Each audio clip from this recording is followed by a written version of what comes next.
მოგესალმებით, ვიწყებთ გადაცემას მძიმე კაცთან. დღეს ჩვენი სტუმარია ფიზიკოსი გიორგი ასათიანი, როგორ გწამდებით?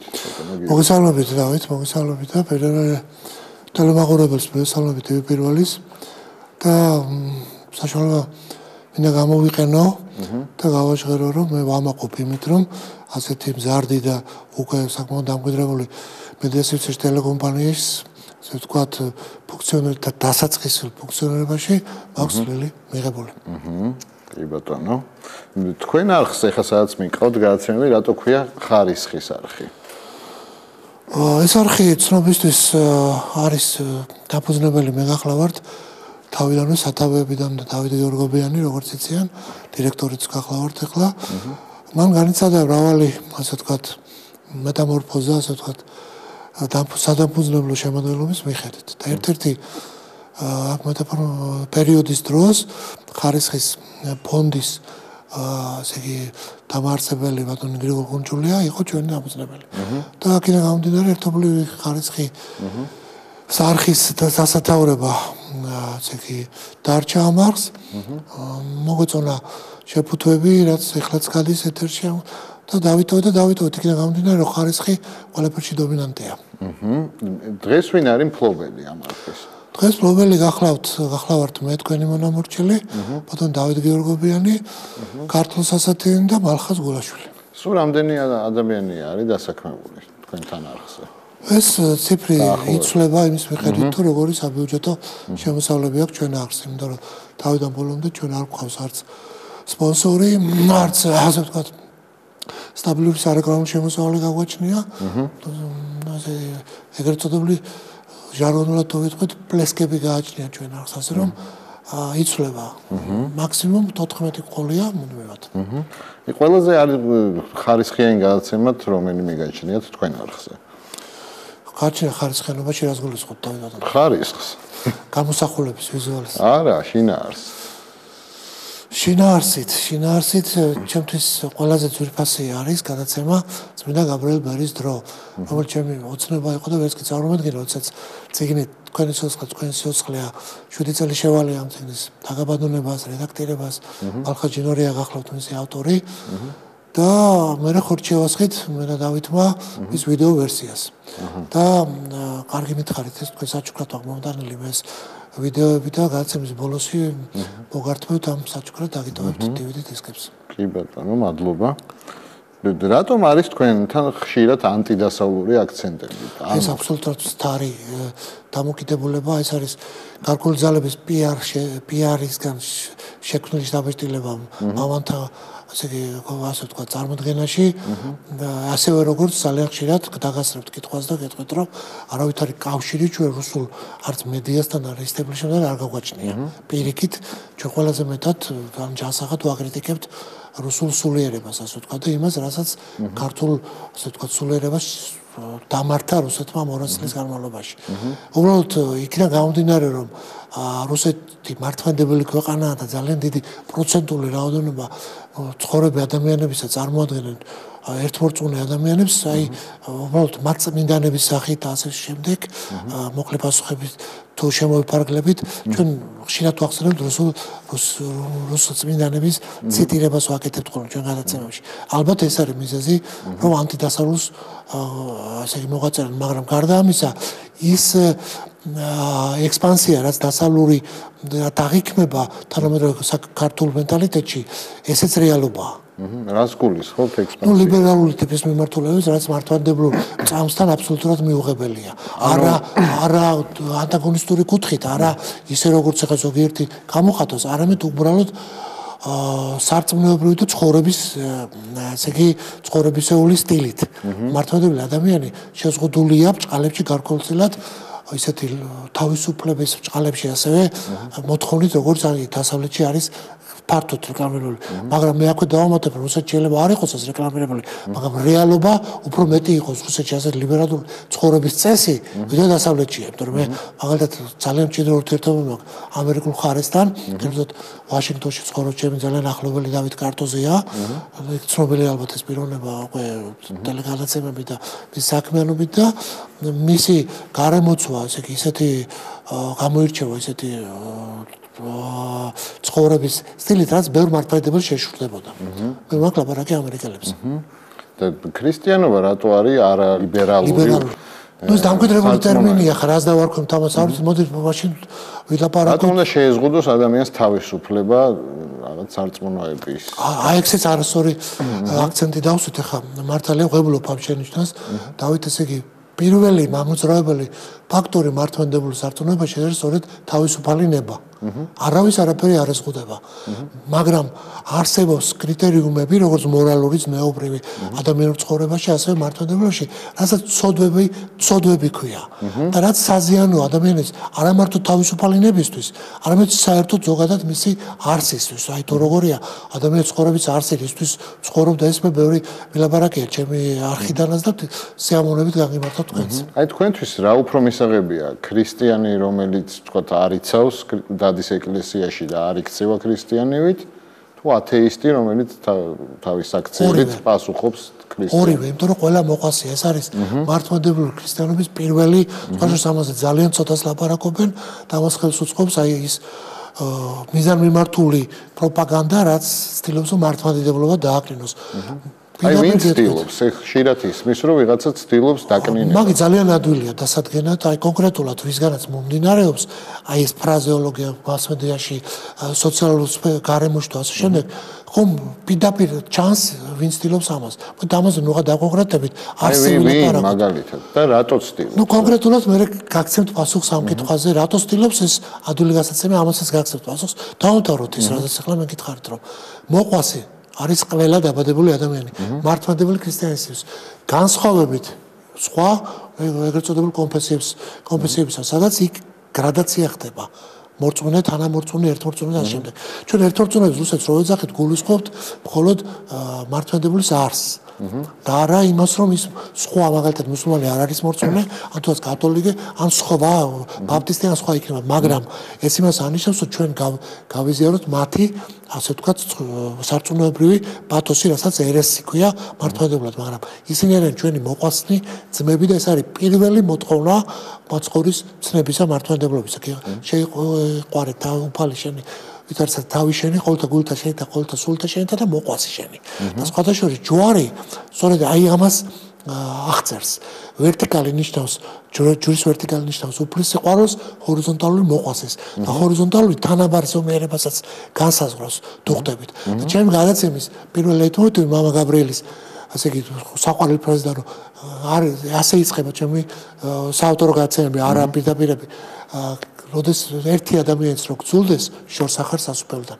აქ ლაპარაკი არის ყველა დაბადებულ ადამიანს. აი მრევლისგან ვერ გზნობთ ხოლმე სიზულვილს ადამიანების მიმართ? კი, რა თქმა უნდა. რის ბრალია ეს? რა თქმა უნდა, არა მარტო სიზულვილს გეტყვით, არ შეიძლება რევლი იქნებითო თუნდაც სასულიერო პირი გამოიყენო ნივთიან მithumetes ჯვარი და გამოიყენო ეს რაღაც ადამიანებს შორის ასე იგი ხელჩართული ურთიერთობის ფორმად. არ შეიძლება ასევე დედისგინებით ეს ყოლა და აკრძალული და აკრძალულია ბწყალებში უფალი არავის არაფერს არ უგზალავს. მართლმადიდებლური სარწმუნოებით თავისუფლება სწორედ მაგას ნიშნავს. მაგრამ ის კრიტერიუმები ადამიანმა თვითონ უნდა დაუწესოს საკუთარ თავს. ეს არის 10 მცნება ეს არის 7 საიდუმლო მართლმადიდებლობის და 9 ნეტარება. ამას ახლა აქ მოკლე დრო გვაქვს ხო თუ ჩამოთვლი და თუთ მეცნიერული კუთხით შეხედავთ იმ ხელა თავისუფლებას დაინახავთ რომ საერთოდ ვიტყვით რომ აი ეს ყოფილა ნამდვილი თავისუფლებაა. მიუხედავად იმისა რომ გარკვეულწილად ცნებებია. და მის დაცვა გარკვეულწილად რაღაც შეზღუდვასაც გულისხმობს. პარადოქსი სწორედ ეს არის რომ ეს შეზღუდვა არის მაქსიმალური თითქმის უსასრულო თავისუფლება. მამა გაბრიელის ზეთი მართლა არის ჩვენს ადამიანებს. ეს ჩემ თავზეც მაგ გამოსტილი და უამრავი ხა მამა უჩვენოსავით ვიცი რომ იტყვიან ჩემო დავით ეს ყველაფერი გააჩნია როგორი წმენით მიუდგება ადამიანი. მაგრამ უფლის წყალობა ამოუწურავია და მაგის მაგალითად გეტყვით მე თვითონ როცა გარკვეული დაავადებების სამკურნალოდ გამომიყენებია თუნდაც მისვია რომ ფიბრომა მქონია მაქვს ხელში ცექლას და გაქრა ეს პლიანად ბაქცია უნდა თორსა სვამდი თორსა ვიდეოზე და გადაღებული ლაპარასკოპით სურათიც კი მაქვს ეხლა აღარ არის ნუ მეტი რა გავთქვა ამის მე ბატონო სამყარო როგორ შეიქმნა, როგორ ფიქრობთ თქვენ როგორც ფიზიკოსი? ნუ თქვენ გულისხმობთ ალბათ ჩვენ ცნობილ ინტერვიუს გუთვალთან ხო გიასთან. ძალიან ახლობელი ადამიანია ჩემი გია და მაგრამ ასეთ საკითხებში ნამდვილად ბევრი განსხვავებული წარმოდგენა გაგვაჩნია. რაც შეეხება საყოველთაოდ ცნობილ ეგრეთ წოდებულ Big Bang-ს დიდი აფეთქების თეორიას ძალიან მარტივი ვარსაყოფელია. თვითონ შეიძლება დიდი აფეთქება რაღაც ეტაპზე სამყაროში მოხდა, მაგრამ ეს არ არის მისი სტარტაპი, ასე ვთქვათ, მისი შექმნის საფუძველი, იმიტომ რომ ისმის ელემენტარული კითხვა. იმისათვის, როდესაც მეცნიერებაში მე ვარ ექსპერიმენტული ფიზიკის სპეციალისტი, ფიზიკა-მათემატიკის მეცნიერებათა დოქტორი, ახალი განმდებობით, ასე ვთქვათ, ერთი დისერტაცია მაქვს დაცული და ასოცირებული პროფესორი და ვინ შექმნა ლაზერი, ერთ-ერთი ამ სამიდან დაუნსი პროხოროვი ბასოვი. პროხოროვი ერთად ვარ სტატიაში. და განსაკუთრებული ლაზერი გვაქვს გაკეთებული, შემიძლია ამ სტატიის დემონსტრებას კი ავაგეთო. ძალიან ბევრი მთხოვს ხოლმე და უკვე მობილური დამოკეს დასკანირებული სტატია. მაგრამ ამით რისთვის ვიხსენებ, რომ არ გახლავართ ესეთი მარტივი ფიზიკოსი, რომ არ გაგვიჩნდეს კითხვა, რომელიც ნებისმიერ არაფიზიკოსაც წარმოუდგენია. მე ძალიან მიყვარს მაქს პლანკი და მისი ლექციის, ანალოგიური ლექციის, ასე იგი ქართულ ენაზეც კი მაქვს მოყვანილი ჩემს საავტორო განათლებაში რელიგია და ნატურფილოსოფია. ზოგი ძახის რომ ეს ნატურფილოსოფია, ანუ მეცნიერება, ნატურფილოსოფია ფაქტურად სინონიმებია. სადაც მაქს პლანკი ამთავრებს, რომ ჩვენ უნდა ვებრძოლოთ დოგმატიზმს, სიმბოლიზმს, სრულწმენას, ურწმუნოებას, პაიათიზმის აზრს. მეცნიერება და რელიგია და ამ წმენაში ერთადერთი წინ წარმართული ლოზუნგი უნდა გქონდეს, წინ ღვთისაკენო. ის დასკვნებს ასაც აკეთებს, ახლა ვერ მოყვები ყველაფერს. შეულაცემ საავტორო განათლება იხილონ და იქ დეტალებში ესახელული მართლმადიდებლურ ფუნდამენტურ საწყისებს ანვითარებს. მაქს პლანკი და ცნობისთვის მე თქვენი ეთერი საკმაოდ მრავალრიცხოვანია და ვიტყვი რომ ეს ადამიანი არის ერთადერთი რომლის დაწერილი ფორმულითაც აინშტაინისაც კი არ აქვს. მსგავსი რამ გაკეთებული ჩვენ ვიყენებთ ყოველდღიურ ცხოვრებაში. ტრანზისტორები საიდან წარმოიქმნა, კვანტური მექანიკა, თან ეს ნახევრად გამტარული ფიზიკა, საიდან წარმოიქმნა, ეს არის მაქს პლანკის ფორმულით გაკეთებული. და სამყარო როგორ შეიქმნა, თქვენ როგორ? სამყარო შეიქმნა შემოქმედის მიერ. და შესაქმეს თუ ავიღეთ, მოდით ავიღოთ უფრო ესეთი ფორმა მივცეთ შესაქმის ბიბლიური ასე იგი ნაწილი და მეცნიერული ნაწილი, ხო? მეცნიერება იწყება Big Bang-ით, ხო? აფეთქდა. კითხვა ისმის კიდე კაი რომ შემახსენეთ, რა იყო აფეთქებამდე? როგორი იყო ის, რაც იყო, რა თვისებების მატარებელი იყო და როდის იყო სულ იყო თუ გაჩნდა ის და იმის იქით რა იყო ეს კითხვები იმდენად ელემენტარულია ფიზიკის ენაზე და ფიზიკის კანონები შენახვის კანონებს ინვარიანტობის კანონები ქვია ამას ზუსტად ამბობენ რომ არაფრისგან არის ნოლიდან არაფრისგან არ ვერაფერი ვერ წარმოიქმნებოდა თავისთავად ეს ეწინააღმდეგება ფიზიკის ფუნდამენტურ ინვარიანტობის და შენახვის კანონებს ამას ვერავინ ვერ შეგვეთავება შესაბამისად ფიზიკაც თუნდაც კომუნისტური იდეოლოგიაც მანამდე არსებული ყველა თეორიული რაც კი იყო მე-19 და მე-20 საუკუნეში რენესანსი იქნებოდა თუ სხვა აღიარებს იმ პირველად საწყის რომელიც სულ იყო მართლმადიდებლობის და რელიგიის ენაზე მას ეწოდება წმინდა სამება მამა ძე და სული წმინდა და ეხლა როგორია თავისი თვისებებით და ის რომ განსხვავდებოდეს მეცნიერული არსობრივობისგან როგორც მეცნიერება აღწერს მაშინ ამ ბიბლია იქნებოდა ესე იგი ცნობილებიანი და უარსაყოფელი წიგნი ან პირიქით მეცნიერებას შეცდებოდა ხო და რას ვამბობ შესაქმე თავდაპირველად ანუ ქართულში არის დასაბამა თქვა ღმერთმა საიდა ქვეყანაი მიწა იყო უსახური ანუ ქვეყანა უდაბური და სული ღვთისაც წოდა წყლებსა ზედა და ამ დროს უფალი უყურებს ყველაფერს ფორმა არ ქონდა მის მიერ შექმნის ჩვენ ვაღიაროთ ეხლა ჩემივე განსახიდან მე თავს არ გახვევთ რა თქმა უნდა თქვენი განსაცდელია დაიჯერებთ თუ არა მაგრამ პირველადმა საწყისმა შემოქმედმა ჩვენთვის წმინდა სამებამ შექმნა ანგელოზ და ცა და ქვეყანაი ხო ქვეყანა არ იყო არ ქონდა ფორმა სახე და აი აქ იწყება Big Bang როგორც მეცნიერები ამბობენ და აი იყოს ნათელი აჰა და ვით როგორ პარალელი შეგვიძლია გავატაროთ. ეხლა მე შემიძლია ეს გავცნობლად ველაპარაკო, მაგრამ ოდესმე სხვა გავაგზავნოთ თქვენი კითხვებით. ეთანხმები თუ არა იმას, რომ საქართველოს არის ღვთისმშობლის წილხვედრი? ეთანხმებით რა უფლება გარდა ვეთანხმო? არგუმენტები რა არის ამისა? ეს არის ანდრია პირველწოდებულის ხატი, აწყურის ღვთისმშობლის ხატი, სასწაულმოქმედები და ის ესე იგი გადმოცემები, რაც წმინდა გაბრიელმა დაგვიდასტურა რომ მე ვიყავი ის გაბრიელი ვინც მიიღო ღვთისმშობლის ხელთუქმნელი ხატი რომელიც ათონის თაზეა და რომელიც დაბრუნდება საქართველოში ეს არის სიდონიას კვართი სვეტი ცხოველი უამრავი ფიზიკის ენაზე ექსპერიმენტული ფაქტი რომელიც ესე იგი შეგიძლიათ შეამოწმოთ გადაამოწმოთ რომ ეს არის უტყუარი და არ არის ლეგენდა ან რაღაცა მოგონილი ამბავი რა თქმა უნდა ვეთანხმები კი ბატონო თქვენი საყვარელი სადღეგრძელო რომელია ვიცით ძალიან დავიბენი ახლა რომ არ არსებობს ეს რამ სადღეგრძელო საყვარელი არა დიდი ხანია სუფრაზე არ ვარ არც მომილხენია ისე ნუ ესე ჩვეულებრივი სადილისდემის დროს ახლოვში კი მაგრამ როგორც ადრე ნათლობამდე იყო ეგრე ანდაზა რომელი კი მოგწონთ განსაკუთრებით მაგაზეც ანალოგიურ პასუხს გაგცემთ ძალიან მრავალი ანდაზაა მოსაწონი ერთმანეთზე უკეთესი და გამონათქვამების და თუნდაც ადრეგრძელოებიც კი კი ბატონო პირადობის მოწმობა თუ გაქვთ ჩიპიანი რა თქმა უნდა მაქვს რა პრობლემაა რომ პირადობის მოწმობაში არის ჩიპი როგორი პასუხი გინდათ გავრცობილი არა ისე მოკლედ და კონკრეტული პრობლემა არის არსში და არა მარტო ჩიპიან პირადობის მოწმობაში არამედ უკვე პირადი ნომერის მინიჭებაშიც კი როდესაც მოხდა გარკვეული ასე პიროვნების იდენტიფიკაციის მოწმობის შეცვლა და მიენიჭა ნომერი რაც ყველას გვესმის ის არის აღწერის გამარტივებული ფორმა მაგრამ როდესაც მოხდა მამის სახელის ამოღება ნათლობის სახელის უგულებელყოფა აი ამაშია პრობლემა და არა თვითონ ქაღალდებში და ჩიპებში ანუ ეგ არის რომ ნათლობის სახელი არ დარჩა არა მარტო ეს უკვე ნათლობის სახელი ეს არის ღვთის ასე ვთქვათ მე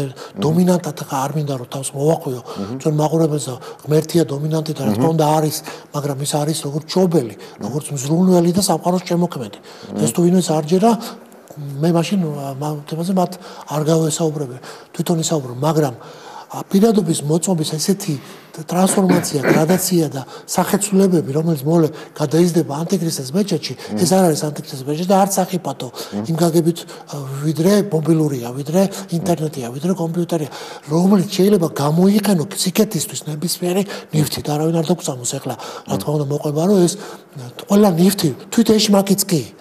შეიძლება ზოგჯერ შეიძლება დაძარამდე მიაყვანინო თავი. მაგრამ როდესაც დაემორჩილები მას და გახდები ამ სისტემის, ასე ვთქვათ, სისტემაში დამოკიდებული მთლიანად, აი ეს არის სახიფათო და არა პირადობის მოწმობა თავისი ჩიპით. კი ბატონო. ის არის ერთ-ერთი ნივთი, რომელიც ხელს უწყობს ამ სისტემის ფუნქციონალს. მათ შორის ინტერნეტი ებოლგაცემაში ჩვენ გავაჟღერეთ ეს. წარმოგიდგენთ, ინტერნეტი რო გაეთიშოს, მოხდება კოლაფსი. აჰა.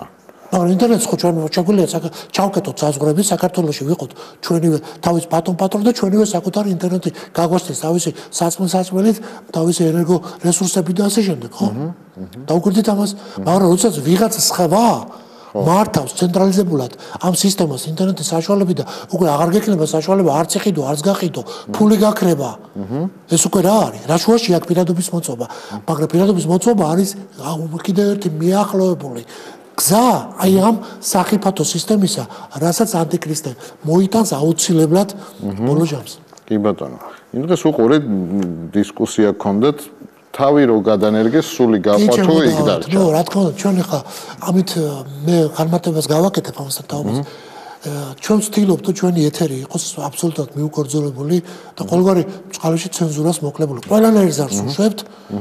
მათ შორის ესე იგი შეურაცხყოფელი ზარების რო ხა ეთიკის ნორმებში მე რა თქმა უნდა ვთხოვთ რომ არ გააკეთონ და მე შეიძლება პასუხიც კი მოვთხოვოთ ამაზე მე ამერკეტებს არ ვიყენებთ როგორც მართლმადიდებლები და როგორც ესე მაცხოვარი ამბობს სანამ სასამართლოში წახვალ ჯერ გაესაუბრე და ჯერ ერთმანეთში მოილაპარაკეთ თვით ღმერთი ამბობს ამას ჩვენ რა უფლება გვაქვს რომ ერთხელ ორჯერ სანსე არ მივცეთ ხო ხო და თქვენ როგორ ფიქრობთ აი თავი რო გადანერგეს სული მიყვება თუ იქ რჩება რა არის სული საერთოდ სული ეს არის ის მატერიის ის ფორმა, რაც შემოქმედის მიერ იქნა არარსებობიდან არსებობაში მოყვანილი. სად არის სული? სული სხვადასხვა განმარტებებით შეიძლება აღვიქვათ ესე იგი სულის ფორმას. სული ადამიანის სული არის ადამიანში. შემოსაზღვრულია და სხეულის და სამშენებლში არის ჩაპრესილი ასე ვთქვათ ჩამონტაჟებული ადამიანი როგორც ასეთი მართლმადიდებლური განმარტებით შედგება სამი ნაწილისგან ეს არის სხეული, სამშენებელი და სული. უკვდავი ანუ რო იქნება და შემდეგ არაფერი არ მოსდის, ესეთი თვისება აქვს მხოლოდ სულს. და სამშვენელი და სხეული განკარდება, მიწა იყავ, მიწად მივიკეცე, ანუ მტრისგან შექმნილი, ხომ? ეს დაშლადი და ასე ვთქვათ, თერმოდინამიკის მეორე კანონით ყველა ნივთიერი იცვლება. ფიზიკის ენაზე იცის როგორ შეიძლება აღიქვათ, რომ უძრაობის მასის მქონე.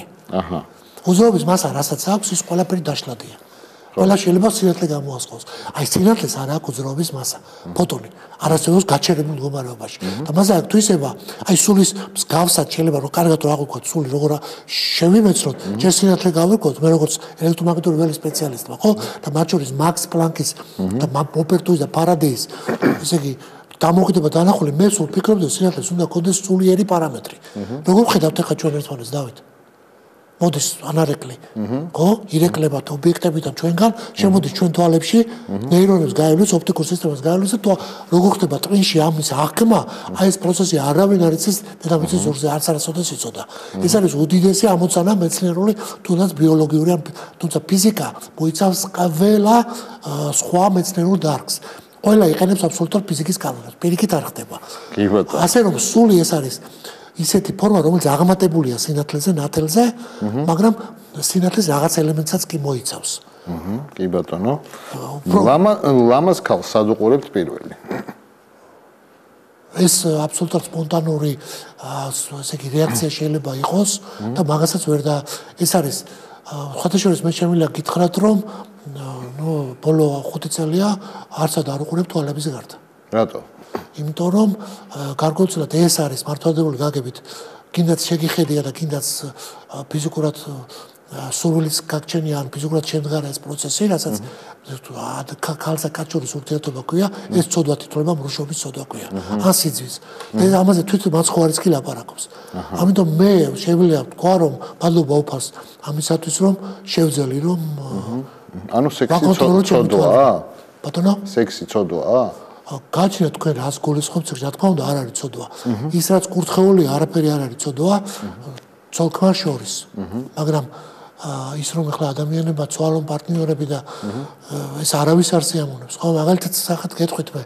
ამასინათ ჩემი მეუღლის სურათს ვათვალიერებდი და გამახსენდა ლადო ჩემი მოგვარის ლექსი. ხომ ლამაზია ეს ჩემი ცოლი და როგორ გავაგზავნე, იცით? მაგრამ მე უფრო ლამაზი არ მინდა მეთქი. და ამ დროს დავინახე ლადოს ლექსში გარკვეული ცოდვის მატარებელი მენტალიტეტი. თუ ყველა ესე იგი გული მithkvis ხომ ლამაზია ეს ჩემი ცოლი, ლადო როგორ მე უფრო ლამაზი მინდა. არასდროს კაცი რომ უფრო ლამაზი არ უნდადეს. ეს ცოდვა. ეს დაღუპვა ადამიანის, აი რას ნიშნავს დაღუპვა? რომ ცალკე აგიხსნით ეს.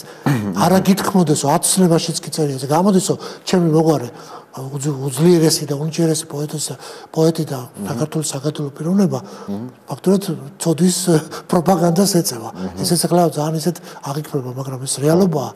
აი ეროტიული ფილმის ყურებაც ცოდვაა? ლამაზი, ყველაფერი ლამაზი საყურებელია, გააჩნია რა კუთხით უყურებ. თუ ლებიანი თვალით უყურებ და თუ აღგეცრება სურვილები, ეს ცოდვა თითქოს და ამას კითხვაც არ უნდა ჩემო. მაგრამ ეროტიულ ფილმს უვნებოდ როგორ უნდა უყურო? ესეც არსებობს, მაგალითად წმინდა მამებში, მე ჩემ გაცევში ეგეც მაქრო საერთოდ ირეკლავდა. იონე ღვთისმეტყველი საერთოდ ღვთისმეტყველს კი საერთოდ არ გაუვლია ცოდვიანი აზრი. მათ შორის მარიამ ეგვიპტელი აიღეთ, მარიამ ეგვიპტელი როგორც წმინდანი გახდა, მაგრამ ადრე რა ცხოვრები ცხოვრობდა, ხო? როგორ ესე იგი რელიგიის ენაზე მეძავი, თანამედროვე ენაზე ნუღა გავიმეორებ. მაგრამ იმ წიწმინდას მიაღწია, დადგუნა სხეული, დადგუნა ნებები და შეეძლო სტიქიების მართვა. უფალმა გააჩერა. ნარკოტიკები თუ გაგისინჯავთ რა თქმა უნდა. ახალგაზრდობაში? კი, როგორ არა, ოღონდ მარტო მარიხუანაზე არის საუბარი და სხვა არაფერი. მოგეწონათ? იცით როგორ გითხრა, მართალი გითხრათ არ მახსოვს, იმიტომ რომ არსებობს ესეთი გრადაცია, რომ ნათლობამდე ყველაფერი ადამიანს ეპატიება. ეს უფრო საჩუქარია. ეს ხო ნათლობამდე. მაგრამ თუ თავს პატვისცემ და თავს ძალას დაავატან, ნუ იყო გარკვეული ასე ვთქვათ, გავიხსენებ შეგრძნებებს თუ ჩემი გაინტერესებს თუ პროფესორ მაბათია დავით შენობით მოგვარდე, ნარკოტიკი ეს გაძლიერებული სიგარეტი ასე ვთქვათ, ტამბაკოს და მარიხუანას ფიზიოლოგიური ერთი და იგივე საფუძველი აქვს. უფრო კარგადაც აგიხსნით, საკმაოდ კარგად ვარკვევი მედიცინაში მაქვს 17 სტატია და ამ სტილის ესე იგი პრეპარატულ ზემოქმედების, სწავლების თუ თერაპიულ მოქმედებებს ვიცნობ. ნიკოტინი შეიცავს ორივე, ასე ვთქვათ, მარიხუანას და ისიც, ხომ ის არის შხამი ადამიანის ორგანიზმისთვის. და ცხენი რატო ხდება, ძაღლი რატო ხდება, ოდნავი დოზით, რომ ყვალის დაინთოს. მაგრამ ადამიანი ისეთი არსება აქვს, ისგან შექმნილი ანეიტრალებს და გამოყოფს ანტინიკოტინს, რომელიც 5-ჯერ მეტ დოზას და ფაქტობრივად ანეიტრალებს და რჩება სხვა ზემოქმედება. აი ფილტრები ფუშტება, PCV-ით ხდება ესეთი, მაზოთივით ხდება და ასე შემდეგ. მაგრამ ამ დროს ნარკოტიკის დროს, რაც ძალიან არსად არ გამიგია, სხვათა შორის არც მასმედიაში, არც ბეჭდვითში, არც ასე იგი სხვაგან სატელევიზიო სივრცეში აი ეს ახსნა, რომელიც კარგად ვიცი. ადამიანის ორგანიზმს გააჩნია გარკვეული უჯრედული ATF-ის გამოყოფის და ენერგიის გამოყოფის დოზა, დოზირებულია. რატო ვჭამთ საჭმელს, რატო ვგზინავს, რომ ეს აღდგება. და ის არის ესე იგი გავცობილი გარკვეულ დროის პერიოდზე გათვლილი. უჯრედმა უნდა გამოიმუშაოს ეს ენერგია, ATF-ს რასაც ვეძახით, გარკვეულ მაგალითად ერთი კვირის განმავლობაში ამდენი ATF უნდა გამომუშავდეს. აი ნარკოტიკი რასაკეთებს, იცით? ფორსირებული მეთოდით ხდება ATF-ის და უჯრედის ასე ქარხნის ესე იგი აჩქარებული მუშაობა. სვერხუროჩნი რო ეტყვიან. ხვდებით ახლა დამწავებს კიდე რუსულადაც ვაზრობ ინგლისურად. ეს შემდეგ უკვე როცა გამოიმუშავდება ერთი კვირის ლომკა სასეძახიან. ანუ ბჭყალებში ქართულად როგორ არის ამის შესატყვისი? მე მგონი არა. ხო, ეს არის სწორედ იმის შედეგი, რომ უჯრედი უკვე ატროფირებულია, ესე მიძინებულია, გაჩერებულია და ადამიანში შეგრძნებები არის მოთხოვნი, გარკვეული მოთხოვნების. ვეღარ არეგულირებს თავის ფიზიოლოგიურ მდგომარეობას. უნდა იჭერდნენ თუ არა ადამიანებს? რა თქმა უნდა, არა, როგორ შეიძლება ის თუ ეს როგორ შეიძლება ეს მაგას კითხვაც არ დაგასრულებინა, თუ ეს კითხვა ჩვენ გადაცემაშიც დაგვისვას. კი ბატონო. ყველაზე მაგარი ქართველი ვინ არის თქვენი აზრით? უამრავი. თქვენ პირველი ვინ გაგახსენდათ? რა გეტყვით, აუცილებლად, მაგრამ იქ განმარტება უნდა გავაკეთო, როგორც იმის არ იყოს, ადაგრძელების არ იყოს და ასე ვთქვათ, კიდე რაღაც კითხვა იყო რა. ესე იგი, ანდაზების არ იყოს, ხო? მე პირადად ჩემთვის გამორჩეული გზნობა და ესე იგი ეს გამაჩნია მოწიწება ქეთევან დედოფლის მიმართ. ეს დედოფალი ჩვენი. რა თქმა უნდა, თამარ მეფის მიმართ, დავით აღმაშენებლის მიმართ, ყველა დემეტრე თავდადებულის, მაგრამ როდესაც ქალი ასეთ წამებას არაადამიანურს გადაიტანს, აი დაფიქრეთ, ეხლა რატომ აწამეს? სარწმუნოების გამო, ხო? როგორ შეიძლება ეხლა ამ ადამიანებს, ვინც ეს გააკეთა, რაიმე მორალური ან ზნეობრივი გამართლება მაგრამ დაუშვათ მათ მიმართ, ხო? მაგრამ მე მახსენდება ქეთევან დედოფლის ისტორიული მემკვიდრე გამოსცემს. ქეთევან დედოფლის მოძღვრის სურვილს, რომ დედოფალო, მე ავიღებ წოდებს, ოღონ უარყავი, რომ ეს შეჩერდეს ეს წამება. რა მოხდა, ხომ? წმინდა გიორგი იყო ანალოგიური წამების, ესე იგი, თანაზიარი, როგორც ქეთევან დედოფალი. კერძიც კი დააჭრეს და ბოლოს წმინდა გიორგი ქვაბში, ცხელ ქვაბში. ესე იგი, წარმოიდგინეთ, რომ რამდენად გაბოროტებული და მართლა განდობილი ღვთის მებრძოლი უნდა იყო მეორე მხარე, რომ მსგავსი რამ მოგივიდეს თავში. კი ბატონო. ანუ მე არ გამოვყობ გრადაციას, მაგრამ განსაკუთრებული თუ ოდესმე მოგვიწია ჩვენ სარწმუნოების დაცვა მომავალში ასეთი ანტიქრისტეს მოციქულების მიმართ და ეს ალბათ მოხდება, მე ვისურვებდი, რომ მის 1% მაინც წამება განვიცადო და წავიდე ამ ქვეყნიდან და რა თქმა უნდა მეც ვერ გაუძლებ. როგორც ქეთევან დედოფალი იყო ქართველი ერისთვის.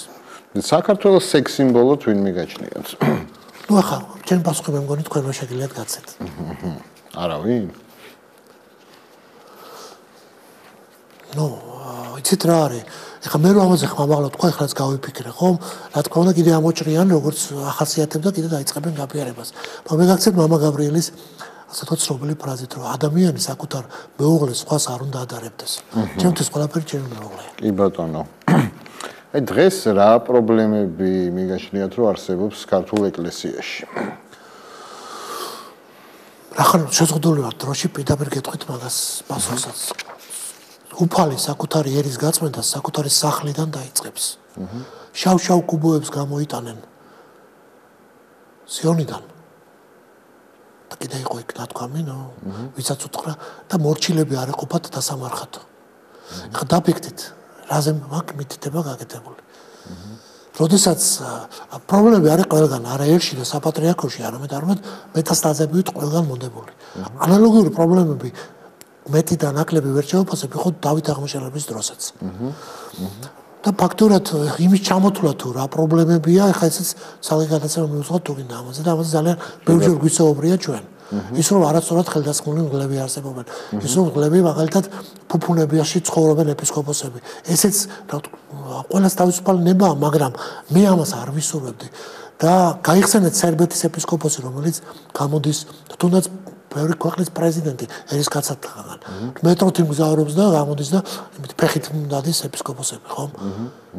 გავიხსენოთ ამბროსი ხელაია. თუნდაც ჩვენი პატრიარქი გამორჩეულია მხრივ. ძალიან სერიოზული, ასე ვთქვათ, პატრიარქი ხოს, რომელიც ორ ჯვარს ატარებს, მეფის და პატრიარქობის ერთდროულად. კი ბატონო. არ შორს აგვიყვანს ამის ჩამოთვალზე. კი ბატონო. პირველად სად ნახეთ პორნოგრაფია თუ გახსოვთ? კი, მახსოვს, ეს იყო მოდებული თელ ქვეყანაში, მაგიტაფონები შემოდიოდა. კალიგულა, თუ გახსოვთ, აი მაშინ იყო პირველად, როცა აი ამ ვიდეოს უყურებდით, მთელი ქართული ახალგაზრდობა ჯგუფურად ასე ვთქვათ. აი ახალგაზრდობაში პირველი ქალი ვინ იყო, ვინც მოგწონდათ, აი ეს ცნობილი ქალები და როგორც ქალი, ვინ მოგეწონათ? ბევრჯერ გაგიმეორებთ რა. ახალგაზრდობაში ეს ნათობამდე რაც იყო, ეს ფიზიკურად საერთოდ არ მახსოვს. და უნდა ძალით გავიხსენოთ და ცოტა აი დავით ჯობია სხვა კითხვებზე გადავიდეთ, იმიტომ რომ როდესაც ადამიანი სარწმუნოებრივ ასე ვთქვათ, წყალებში უღელში ყოფ თავს და ჯვარდაწერილი ცხოვრებას ეწევი, ხო გაფიქრებაც კი არ მინდა აი ამ წინა ცხოვრების რაც ყოფდა ცხოვრობ. სკოლაში რას გეძახდნენ?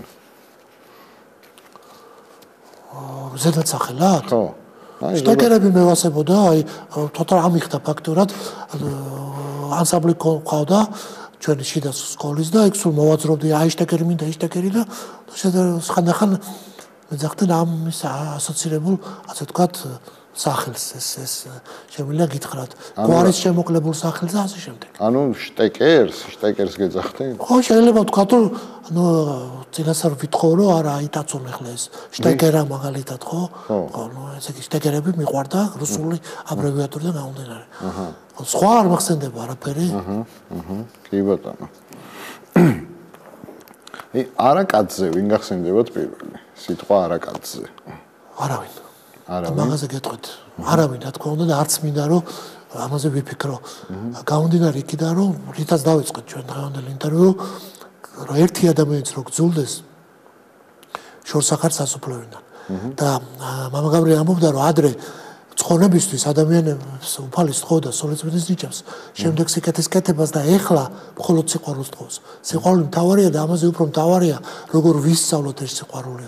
თავი თუ არ დაიმდაბლეთ, არაფერი არ გამოვაო. როდესაც უფალი ჩვენი მაცხოვარი, ჯვარცმული მაცხოვარი რისთვის ოკითხავს მოხს რისთვის აცვეს ჯვარს რა დააშავა ის რომ აღადგენდა გვდრეებს ხეიბრებს ესე კურნალობდა და აპურებდა ხალხს და სიკეთეს გადაგებდა ამისთვის ჯვარს უნდა გეწვა აი მიუხედავად ამისა რომ ამბობს რომ გიყვარდეს მტერი შენიო როგორ შეიძლება მე სიტყვა არაკაცი ლექსიკაში დავიტოვო შეიძლება წამომწდეს უცოდველი არავინ არ არის იქვე შენდობას ვთხოვ იქვე ესე იგი პატეებას ვთხოვ და იქვე ვეცდები რომ სიყვარული დაგვისო ისმენ. კი ბატონო, ჯერ კვერცხი იყო თუ ქათამი? რა თქმა უნდა ქათამი. ეს არის უმარტივესი კითხვა, რომ უფალმა შექმნა ყველაფერი მანამ სანამ გამრავლების, ასე ვთქვათ, ნაჭუჭი მოაქცევდა.